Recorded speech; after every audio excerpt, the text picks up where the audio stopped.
नमस्कार मेरे दोस्तों, मेरे साथियों, मेरे छोटे भाइयों बहनों, आईएएस आरएएस विद आरजे में आपका स्वागत है, हार्दिक अभिनंदन है।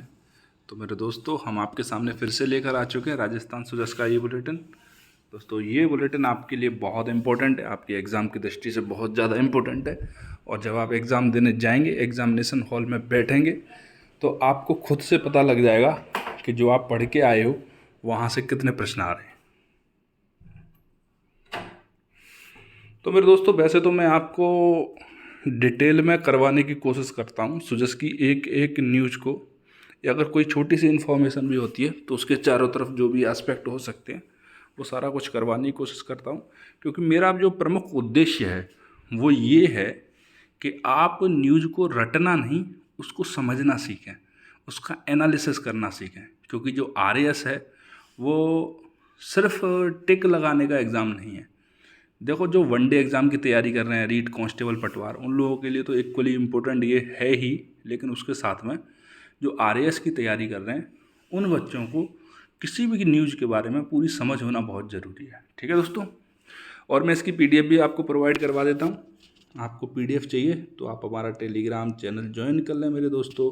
ठीक है, तो आपको पीडीएफ चाहिए तो हमारा टेलीग्राम चैनल ज्वाइन कर लें। हमारे टेलीग्राम चैनल का नाम है मेरे मित्रों IAS RAS विद RJ। ठीक है मित्रों,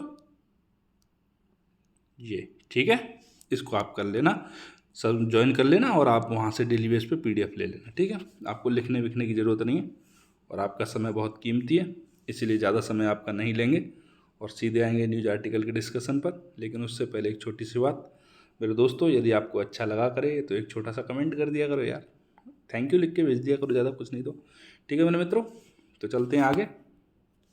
देखो दोस्तों, हमारी जो पहली आज की न्यूज है वो है कि मुख्यमंत्री श्री गहलोत जी ने सामाजिक सुरक्षा पेंशन योजना है उसकी 2 माह की राशि है उसको स्थानांतरित कर दिया है। कहाँ?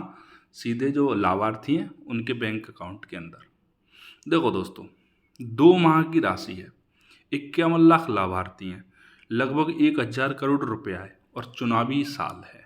ठीक है, तो इस दृष्टि से आपकी सामाजिक सुरक्षा पेंशन योजना हो जाती है बहुत इंपॉर्टेंट।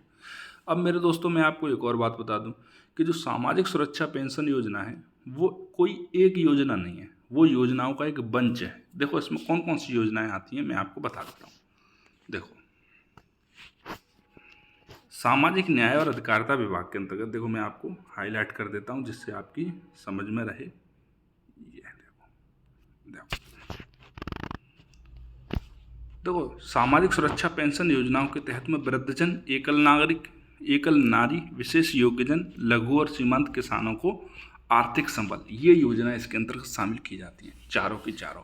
तो हम इन चारों योजनाओं को डिटेल में पढ़ते हैं, आपको बताते हैं कि सामाजिक सुरक्षा पेंशन योजना क्या है और कितनी कितनी पेंशन दी जा रही है। इससे क्या है, आपकी अंडरस्टैंडिंग डेवलप हो जाएगी, और प्रीलिम्स में कोई भी यदि प्रश्न पूछा जाता है वहाँ से तो आपसे छूटेगा नहीं वो। ठीक है दोस्तों, तो देखो मेरे दोस्तों, सामाजिक सुरक्षा पेंशन योजना, तो सामाजिक न्याय एवं अधिकारिता विभाग इस योजना का नोडल विभाग है। तो आपका पहला एक प्रश्न बनेगा प्रीलिम्स का कि सामाजिक सुरक्षा पेंशन योजना का नोडल विभाग कौन सा है। ठीक है, सामाजिक न्याय एवं अधिकारिता विभाग, राजस्थान सरकार। ठीक है दोस्तों, इस योजना के माध्यम से क्या है, प्रदेश सरकार गरीब और गरीब वर्ग के जो जितने भी लोग हैं उनको आर्थिक सहायता प्रदान करती है। सामाजिक सुरक्षा पेंशन योजना का लाभ अलग अलग रूप में प्रदान किया जाता है। जैसे अलग अलग रूप में, कैसे? वृद्धजनों को अलग, वृद्धजन सम्मान पेंशन, एकल नारियों को अलग। ठीक है, एकल नारी सम्मान। एकल नागरी क्यों दोस्तों? क्योंकि एकल नारी में क्या होता है, परित्यक्ता भी होती हैं, जिनका हस्बैंड नहीं है, विधवा भी होती हैं, तलाकशुदा भी होती हैं, बहुत सारे तरह की होती हैं, इसीलिए उनको एकल नारी बोला है, मतलब अकेली नारी। ठीक है दोस्तों, मुख्यमंत्री विशेष योग्यजन सम्मान योजना, तो इस तरह से आती हैं जो योजनाएं हैं वो इसके अंतर्गत शामिल होती हैं। अब हम इसको एक एक करके देख लेते हैं। तो पहली योजना है इसके अंतर्गत राजस्थान वृद्धावस्था पेंशन योजना, मतलब कोई भी व्यक्ति वृद्ध हो चुका है तो उस वृद्धावस्था के लिए पेंशन। तो पहली बात तो ये है कि महिलाओं में वृद्धावस्था 55 वर्ष या उसके बाद मानी जाती है, और पुरुषों में 58 वर्ष या उससे बाद में मानी जाती है। ठीक है मेरे मित्रों, तो इसके अंतर्गत क्या है, देखो जो महिला या पुरुष 75 वर्ष तक की आयु रखते हैं, ठीक है। महिला तो 55 से 75 और पुरुष 58 से 75, तो उनको पेंशन के लिए 750 रुपये दिए जाएंगे, ठीक है, मासिक रूप से 750 रुपये मासिक रूप से, ठीक है दोस्तों। इससे ज़्यादा क्या है, इससे अधिक आयु, मतलब जो लोग 75 वर्ष से अधिक आयु के हैं, चाहे महिला है चाहे पुरुष है, उसको 1000 रुपये पेंशन के रूप में जो है डायरेक्ट बेनिफिट ट्रांसफ़र के माध्यम से उसके सीधे बैंक अकाउंट में पहुंचा दिया जाएगा। और ये सब कुछ मतलब इस पेंशन योजना का लाभ वही लोग उठा सकते हैं जिनकी वार्षिक आय 48,000 रुपये से अधिक ना हो। मतलब ये है कि लगभग 4,000 रुपये महीने जिनकी आमदनी है वही इस पेंशन योजना का लाभ उठा सकते हैं मासिक तौर पर, ठीक है मेरे मित्रों। तो राजस्थान वृद्धावस्था पेंशन योजना आपकी समझ में आ गई होगी, ऐसी मैं उम्मीद कर सकता हूँ। अब अगली योजना पर चलते हैं कि मुख्यमंत्री एकल नारी सम्मान पेंशन योजना, मतलब जो एकल नारी हैं उनको क्या है, पेंशन के रूप में सम्मान देना। तो वही 48,000 रुपये से अधिक नहीं होनी चाहिए वार्षिक तौर पर परिवार की आय या लाभार्थी की आय, ठीक है। न्यूनतम 18 वर्ष की आयु वाली विधवा, तलाकशुदा, परित्यक्ता। देखो दोस्तों, यदि महिला विधवा है, परित्यक्ता है, तलाकशुदा है, तीनों ही चीज़ों में संबंध उसकी शादी से है, क्योंकि तीनों ही विधि शादी के बाद होने वाली है। चाहे विधवा होगी तो शादी के बाद होगी, परित्यक्ता होगी तो शादी के बाद होगी, और जो तलाकशुदा है होगी तो भी शादी के बाद ही होगी। एक बार शादी तो आवश्यक है। और दोस्तों, महिलाओं की न्यूनतम उम्र 18 वर्ष है शादी के लिए, इसीलिए तो न्यूनतम आयु है 18 वर्ष की आयु वाली विधवा, तलाकशुदा और परित्यक्ता को ही लाभ मिलेगा। हालांकि राजस्थान के कई ऐसे एरिया हैं जिनमें 18 वर्ष से कम आयु की बालिकाओं की भी शादी कर दी जाती है, परंतु वो बालिकाएं इस योजना का लाभ लेने के पात्र नहीं है। चाहे उनकी उम्र 17 साल की उम्र में शादी हो गई, 17.5 में वो विधवा होगी, तो इसको लाभ नहीं मिलेगा। उसको न्यूनतम 18 वर्ष की आयु का होना आवश्यक है, ठीक है।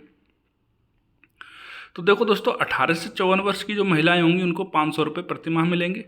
55 से 59 वर्ष होंगी तो 750, 60 से 74 होंगी तो 1000 रुपये, और 75 वर्ष से अधिक आयु की महिलाएं होंगी तो उनको 1500 रुपये मासिक तौर पर लाभ प्रदान किया जाएगा, ठीक है दोस्तों। कितने कितने पैसे मिलेंगे, जो 18 से 54 वर्ष की होंगी उनको 500 रुपये, 55 से 59 वर्ष की होंगी उनको 750 रुपये, 60 से 74 वर्ष की होंगी उनको 1000 रुपये, और उससे ऊपर जो होंगी उनको 1500 रुपये। वैसे मेरे हिसाब से दोस्तों उल्टा कर दिया इन लोगों ने। 75 वर्ष की महिला है तो 500 रुपये में काम चला सकती है, लेकिन यार 18 से 54 वर्ष तो कम से कम 1500 रुपये तो महीने के दो आप। जिनको ज़्यादा ज़रूरत है उनको कम पैसे दे रहे हैं, जिनको कम ज़रूरत है उनको ज़्यादा पैसे। चलो ठीक है, वैसे गवर्नमेंट में विद्वान लोग हैं, उन लोगों ने जो सोचा होगा वही दे रही है गवर्नमेंट। तो दोस्तों अगली योजना पर चलते हैं, मुख्यमंत्री विशेष योग्यजन सम्मान। जो विशेष योग्यजन लोग हैं उनके सम्मान के लिए पेंशन योजना, ठीक है। तो दिव्यांग लोगों के लिए शुरू की गई इस योजना का लाभ 40% या उससे अधिक शरीर की विकलांगता को दिया जाएगा, ठीक है। कितने को, 40% डिसेबल हो या उससे ज़्यादा डिसेबल्ड हो, उस व्यक्ति को क्या दिया जाएगा, मुख्यमंत्री विशेष योग्यजन सम्मान पेंशन योजना का लाभ प्रदान किया जाएगा, ठीक है। इसमें क्या है, परिवार की आय वार्षिक रूप से 60,000 रुपये से अधिक नहीं होनी चाहिए। मतलब दोनों योजना इसके ऊपर की थी, महिला वाली और वृद्धजन वाली, उसमें 48,000 रुपये वार्षिक आय होनी चाहिए, और इस योजना के अंतर्गत 60,000 रुपये वार्षिक आय होनी चाहिए, उससे अधिक नहीं होनी चाहिए, ठीक है दोस्तों। तो इसमें क्या है, इसमें भी वही सेम है कि यदि दिव्यांगजन है वो 18 से 54 वर्ष तक की आयु का है तो उसको 500 रुपये प्रति माह, 55 से 59 पे 750 रुपये प्रति माह, 60 से 74 पे 1000 रुपये प्रति माह, और 75 से अधिक आयु वर्ग के 1500 रुपये प्रति माह के हिसाब से लाभ प्रदान किया जाएगा। दोस्तों मेरी समझ में एक बात आ रही है कि 75 वर्ष या उससे अधिक वर्ष के जो वृद्धजन हैं या विकलांगजन हैं जो भी हैं उनको 1500 रुपये इसलिए दिए जाते हैं क्योंकि और ऊपर के जो भी आयु वर्ग है उसमें वर्किंग रहता है, व्यक्ति कुछ ना कुछ काम कर सकता है, तो और काम के साथ में ये सम्मान भी मिलेगा तो उसको और ज़्यादा सबलता मिलेगी। मेरे हिसाब से तो मुझे यही कारण लग रहा है कि जो कम आयु वर्ग है उसमें कम पैसे दिए जा रहे हैं, ठीक है दोस्तों। देखो दोस्तों अंतिम आ जाती है इसमें लघु एवं सीमांत कृषक वृद्धजन पेंशन। देखो किसान भी वृद्ध होते हैं, ठीक है दोस्तों, ऐसा नहीं कृषक है तो वृद्ध ही नहीं होगा। तो इस योजना के तहत क्या है, राजस्थान के सभी लघु एवं सीमांत वृद्धजन कृषकों को, बृहद कृषकों को नहीं मिल रहा, बृहद वाले तो वृद्धजन जो हैं वो इसके अंतर्गत शामिल नहीं हैं, ठीक है दोस्तों, लघु और सीमांत ही हैं, ठीक है। देखो इस योजना के अंतर्गत लघु एवं सीमांत वृद्धजन कृषकों को निम्नलिखित आर्थिक सहायता प्रदान की जाएगी। कौन सी? 75 वर्ष से कम है तो 750 रुपये, और 75 वर्ष से अधिक आयु के हैं तो 1000 रुपये प्रतिमाह के हिसाब से क्या दिया जाएगा, इनको पेंशन दी जाएगी। और राजस्थान का मूल निवासी होना चाहिए। महिला की स्थिति में 55 वर्ष से जो ऊपर की महिलाएं हैं उनको पेंशन दी जाएगी, और पुरुष आयु वर्ग में 58 वर्ष से ऊपर के जो पुरुष हैं उनको इस पेंशन योजना का लाभ दिया जाएगा। तो मेरे मित्रों, जो सामाजिक सुरक्षा पेंशन योजना है उसके जो घटक हैं वो आपकी समझ में आ चुके होंगे, ऐसी मैं उम्मीद कर सकता हूँ आपसे। ठीक है दोस्तों, तो अपन चलते हैं अगली न्यूज़ पर कि अपने एग्ज़ाम के लिए किस तरह से आएगी, किस तरह इम्पोर्टेंट होगी। तो मेरे मित्रों देखो, इस तरफ क्या कहा है कि मुख्यमंत्री जी ने अध्यापन प्रशिक्षण के लिए 23.5 करोड़ रुपए मंजूर किए। राज्य के शिक्षक देश विदेश के प्रतिष्ठित संस्थानों में जाएंगे, शोध करेंगे और प्रशिक्षण प्राप्त करेंगे। ठीक है दोस्तों, देखो दोस्तों, इस योजना का नाम है, ये क्या है, इसका प्रस्ताव का भी अनुमोदन किया है। जब इसके प्रस्ताव का अनुमोदन किया है तो सुजस से अच्छा कोई प्लेटफॉर्म नहीं है जो इस योजना को प्रदर्शित कर सके। ठीक है दोस्तों, देखो इस योजना का नाम है, इस कार्यक्रम का नाम है टीचर इंटरफेस फॉर एक्सीलेंस कार्यक्रम। इसका नाम याद रखना, इसको मैंने अलग से हाईलाइट किया है, टीचर इंटरफेस फॉर एक्सीलेंस कार्यक्रम। इसके अलावा बाकी जो सारी चीज़ें हैं वो इसके प्रावधान हैं। ठीक है, अब अपन देख लेते हैं। आपने इसका नाम देख लिया, टीचर इंटरफेस फॉर एक्सीलेंस कार्यक्रम देख लिया। अब इसके बारे में, इसके प्रावधान जो है उनको अपन देख लेते हैं। तो राजस्थान सरकार प्रदेश के राजकीय महाविद्यालय, पॉलिटेक्निक महाविद्यालय एवं विश्वविद्यालयों के 500 शिक्षकों को, कितने, 500, ठीक है, प्रीलिम्स का प्रश्न बन गया आपसे। विश्वविद्यालय स्तर के 500 शिक्षक, कौन है पात्र इसके, 500, केवल 500। ठीक है, इन लोगों को देश विदेश के प्रतिष्ठित संस्थानों से प्रशिक्षण दिलवाएगी राज्य सरकार। बहुत अच्छा इनिशिएटिव है राज्य सरकार का, दिलवाना भी चाहिए। ठीक है कि नहीं, जो हमारे सारे के सारे जब मंत्रीगण भी जाते हैं प्रशिक्षण देने के लिए तो ये तो टीचर है, इनको तो जाना ही जाना चाहिए। ठीक है, इसके प्रस्ताव का टीचर्स इंटरफेस फॉर एक्सीलेंस कार्यक्रम के प्रस्ताव का अनुमोदन किया है श्री गहलोत जी ने। कार्यक्रम से महाविद्यालयों के शिक्षक पढ़ाई में नवाचार और तकनीकी का इस्तेमाल करना समझेंगे। ठीक है, इस कार्यक्रम में शोध एवं प्रशिक्षण सुविधाओं पर वर्ष 2023-24 में लगभग 23.5 करोड़ रुपए खर्च होंगे। ये आपके एग्ज़ाम की दृष्टि से इम्पोर्टेंट फैक्टर नहीं है, लेकिन फिर भी आप देखते रहना, कभी कभी स्टेटमेंट टाइप में पूछ लेता है।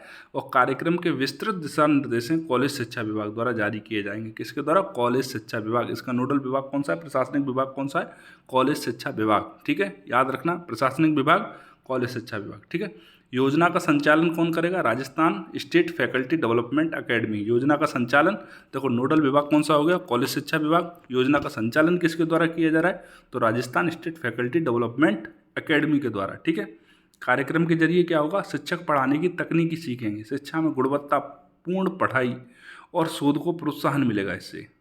ठीक है, अब राजस्थान सरकार ये सारा मजमा क्यों जमा कर रही है, क्यों कर रही है, क्योंकि राष्ट्रीय मूल्यांकन एवं प्रत्यायन परिषद है, जिसको नेक बोलते हैं, वो क्या, उसमें राजस्थान सरकार क्या चाहती है कि जो नेक की जो ग्रेडिंग की रिपोर्ट आए तो उसमें राज्य के जो उच्च शिक्षण संस्थान है वो मजबूत स्थिति में आ सकें। ठीक है दोस्तों, आपकी समझ में टीचर इंटरफेस फॉर एक्सीलेंस कार्यक्रम अच्छी तरह से आ गया होगा।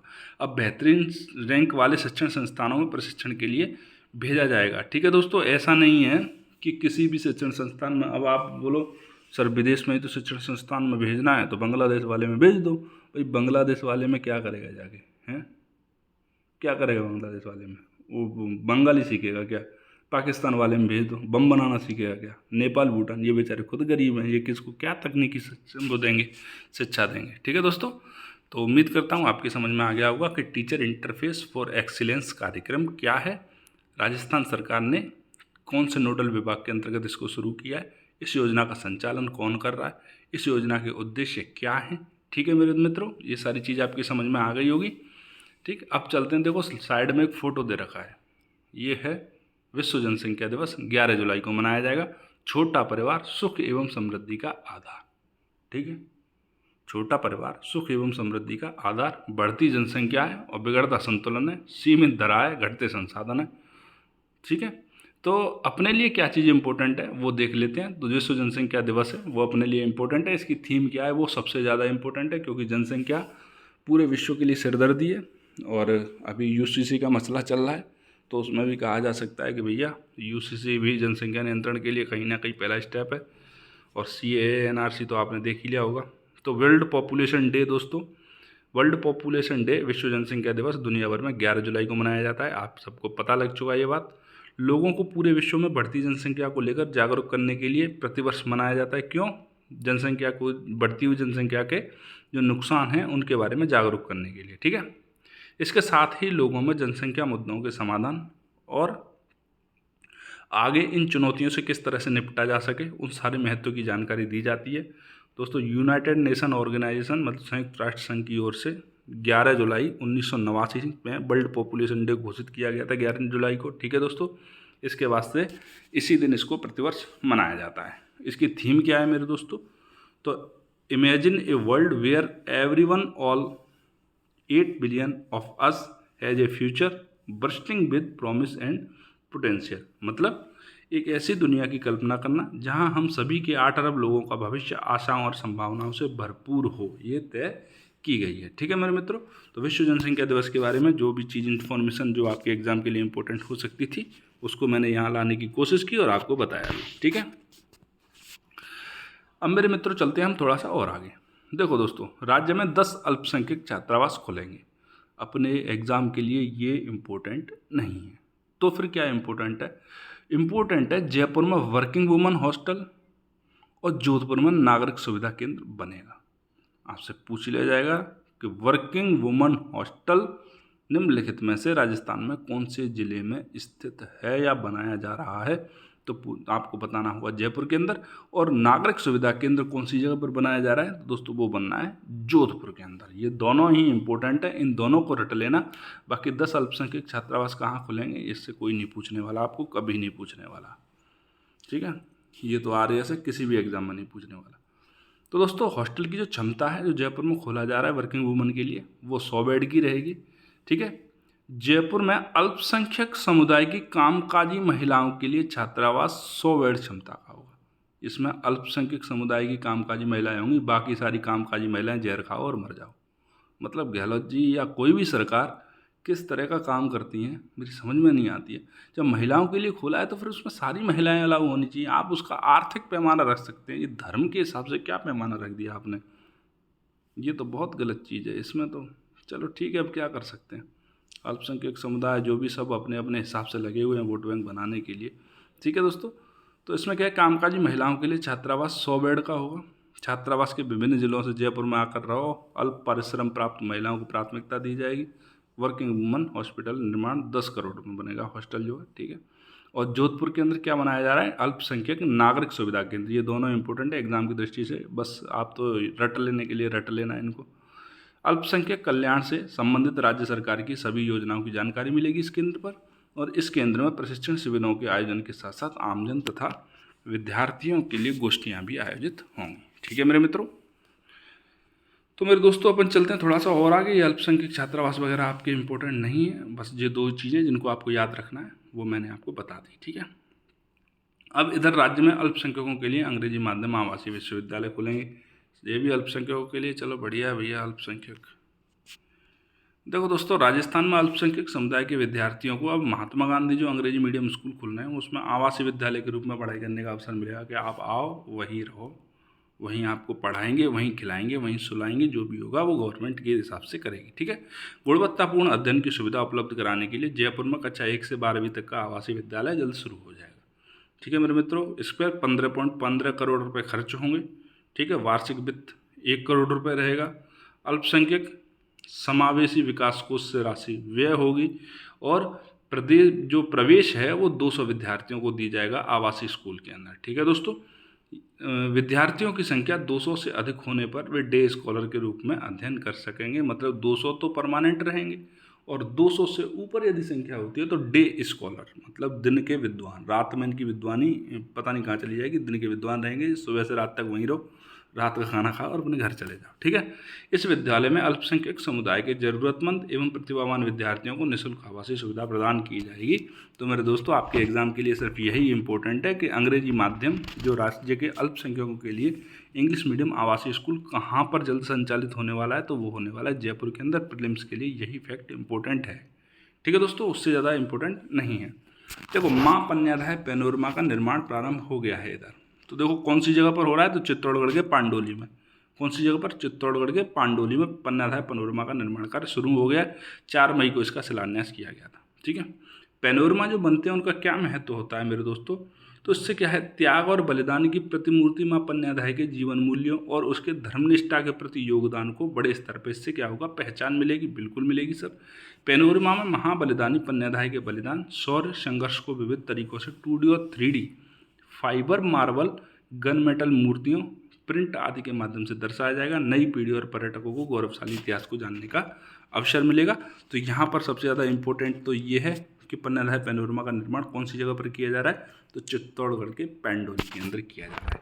बाकी अपन और देखते हैं आगे।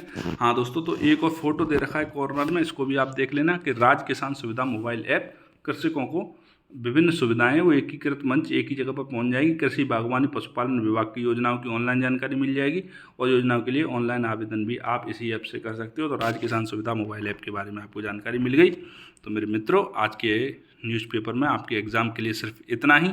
ठीक है दोस्तों, यदि आपको वीडियो अच्छा लगा हो तो चैनल को लाइक करें, शेयर करें, सब्सक्राइब करें, एक छोटा सा कमेंट करें प्यारा सा। ठीक है दोस्तों, तो आपसे मिलते हैं नए वीडियो में नई जानकारी के साथ में। तब तक के लिए जय हिंद, जय भारत।